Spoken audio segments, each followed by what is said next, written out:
All right, Shalom. First and foremost, going to start this lesson by giving all praises, glory, and honor unto Yahweh, Bahashem, Yahweh Shai, Bahashem Rakha. Double honors to the elders and apostles of Great Millstone who taught us his truth. Shalom to Achim in his truth and sincerity. Starting with the 144,000 and the 1/3 of the nation of Israel, which we're fighting to be a part of. This is the brother Chabar Yakal coming back once again, Lord willing, with a quick and edifying lesson. It is going to be a real quick one, Lord willing. Just going into well, the title of it is When I Awake in Thy Likeness.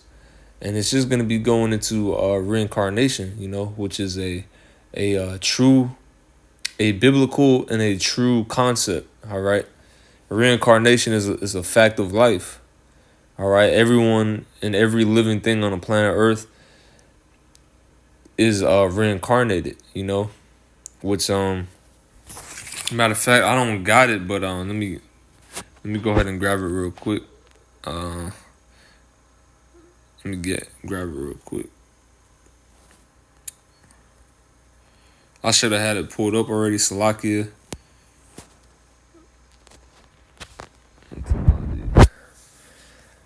It's This is the word reincarnation comes from the Latin words re, meaning again, and incarnary, meaning to make flesh. Carnate means flesh and re means again. So essentially back in the flesh, again in the flesh, So, everyone on the planet Earth, and as I mentioned, every living thing comes back in the flesh, all right? So even the animals. Matter of fact, I'm gonna get a real quick one. I'm not gonna get too off track. I think it's Ecclesiastes 7, I wanna say. It's Ecclesiastes 7.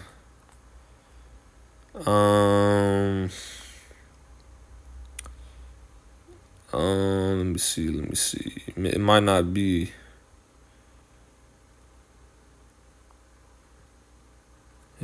be. Hold up.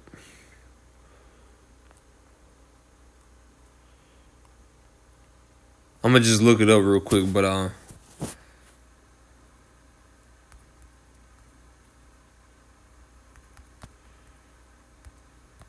me see if I can find it.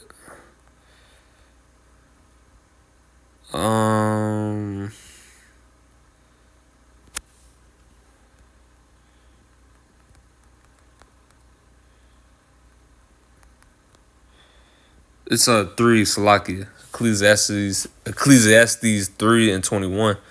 It says, "Who knoweth the spirit of man that goeth upward?"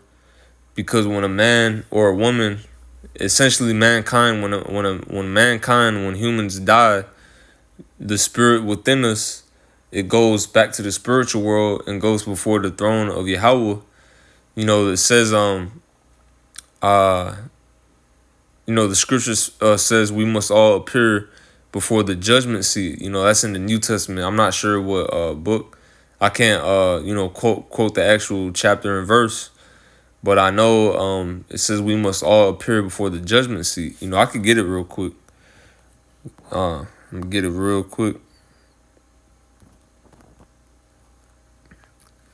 Just for edification's sake. 2 Corinthians chapter 5 and verse 10, it says, "For we must all appear before the judgment seat of Yahweh Shai." Because remember, Yahweh Shai, which is the only begotten Son, the Most High God, his true name is Yahweh. His only begotten Son's true name is Yahweh Shai. Remember, Yahweh Shai is on the right hand side. All power was given unto him in heaven and earth. The Lord gave everything unto Yahweh Shai. So when a spirit dies, Salaki, not when a person dies and their spirit goes back to the spiritual world, they go before Yahweh Shai, and then the Yahweh gives Yahweh Shai the judgment to give to that spirit, whether it be good or bad. All right. So we must all appear before the judgment seat of Yahweh Shai, that everyone may receive the things done in his body according to that he hath done, whether it be good or bad.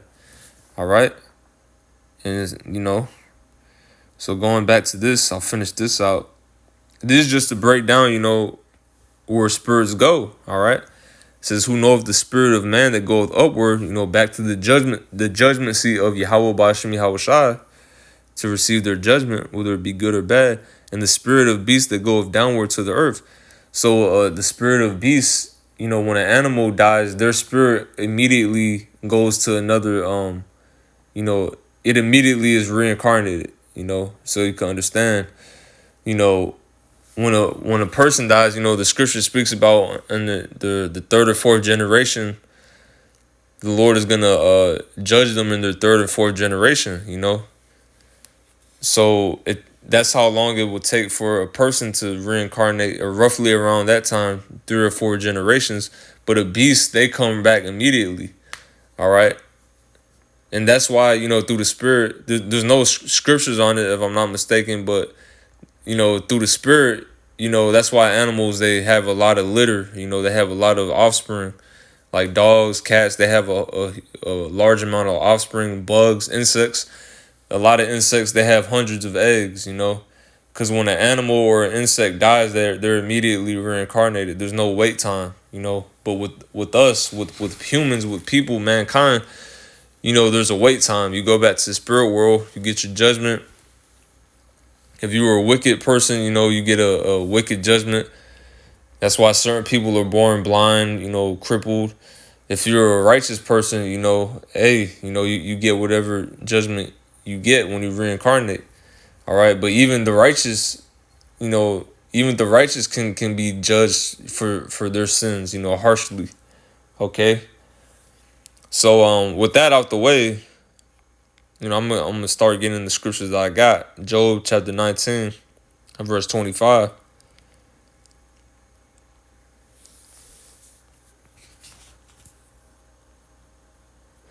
All right, Job chapter 19 and 25. It says, "For I know that my Redeemer liveth." This is Job talking. "And that he shall stand at the latter day upon the earth." The Redeemer is Yahweh Shai, and we're at the latter day, and Yahweh Shai is coming back very soon. Job is actually prophesying right now. All right. So at the latter day, which we're at the latter day, Job was so far back that he wasn't even classified as an Israelite. He was a son of God. That's how far back Job is. Job is the oldest book in the Bible. So he's prophesying of the latter day. All right. So is Job still alive? Is there a man walking around this 4,000 years old, or 5,000, however long ago that was? Is there a 5,000-year-old man walking around? All right. It says, verse 26, "And though after my skin worms destroy this body." So Job is saying that he knows he's gonna die. All right. Job is admitting that he knows he's gonna die. Job isn't immortal. There's not a 5,000-year-old man walking around, just to prove that point. Continuing on, it says, "Yet in my flesh shall I see the Most High, whom I shall see for myself, and mine eyes shall behold, and not another, though my reins be consumed within me." So Job is saying, even though I'm gonna die in this life, in the latter day, I'm gonna come back again, and I'm gonna see him with my own eyes. He's gonna see Yahweh Shai. So that means Job is back today, because this is a prophecy. This is a prophecy that's gonna be fulfilled. Job was a prophet. All right, and he's a member of the elect. So with that, I'm gonna get Psalm 17 and 15. Psalm 17 and verse 15. All right. It says, verse 15, get straight to the point. "As for me, I will behold thy face in righteousness. I shall be satisfied when I awake with thy likeness." Okay. So, just another scripture, David is speaking about awakening his likeness. But mind you, David died, thousands of years ago. Okay. So David is really talking about, just like Job, he's talking about in the latter day. Because what does it mean when I awake with thy likeness? You know, the scripture speaks about some shall awake to everlasting life, and some to shame and everlasting contempt. When the righteous awake, that's when we get beamed up into the ships. When Yahweh returns and saves us, because that's what his name is, Yah, he, Yahweh saves. When Yahweh comes back and saves us with what the world ignorantly calls UFOs, which are really chariots, it says in 1 Corinthians 15, that we're going to be changed in the twinkling of an eye. So that's what he means by when I awake with thy likeness. But that never happened to David. Like I mentioned, David died thousands of years ago. Okay, and then, we know that in the times that we're living in now, he came back as, the elder of our elders, King Masha, which he's back in the spirit world again. But the scripture speaks about the dead in Yahweh shall rise first. So this is actually a prophecy as well. David is prophesying. This hasn't happened yet. He hasn't awoken with the likeness of the Lord yet. All right. And another precept to this is when I believe it's in 1 John, but it says, when Yahweh shall appear, we shall be like him. We're going to awaken his likeness when he comes back.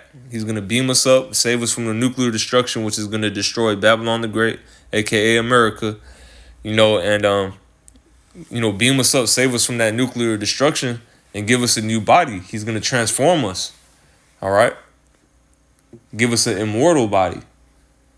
So this hasn't happened yet, but this is a reincarnation scripture because, as I mentioned, this was thousands of years ago. David, he went back to the spirit world, all right? So I'm going to end off with Daniel 2, Daniel 12 and 2. It says, and many of them that sleep in the dust of the earth shall awake, some to everlasting life, and some to shame and everlasting contempt. And that's really a precept to what I just read. When I awaken thy likeness, the ones that awake to everlasting life, that's the elect getting beamed up into the ships. And there's even certain members of the elect that's in the spiritual world right now.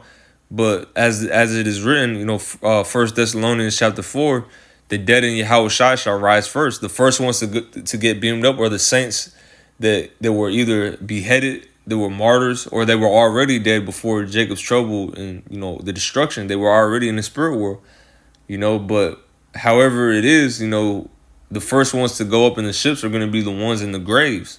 The Lord's going to resurrect them, just as he resurrected on the third day after being crucified. He raised up out of the grave.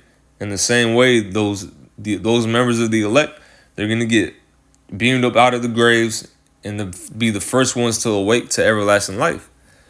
All right. But the ones that says, and some to shame and everlasting contempt, that's the 2/3. They're going to be reincarnated through the loins of the elect. The same wicked individuals that burn in that lake of fire, the 2/3 of Israel, the wicked blacks, Hispanics, and Native Americans, they're going to be reincarnated in the kingdom. All right. Romans 11, tells you that all Israel shall be saved, but it's how they're going to be saved. They're not going to be saved on the ships. They're going to be saved after being destroyed and coming through the loins of the elect. All right. So, Lowell, this lesson was edifying.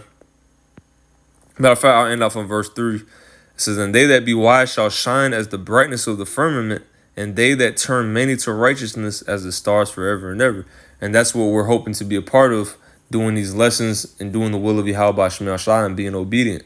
So, Lowell, this was edifying or comforting. With that, Shalom.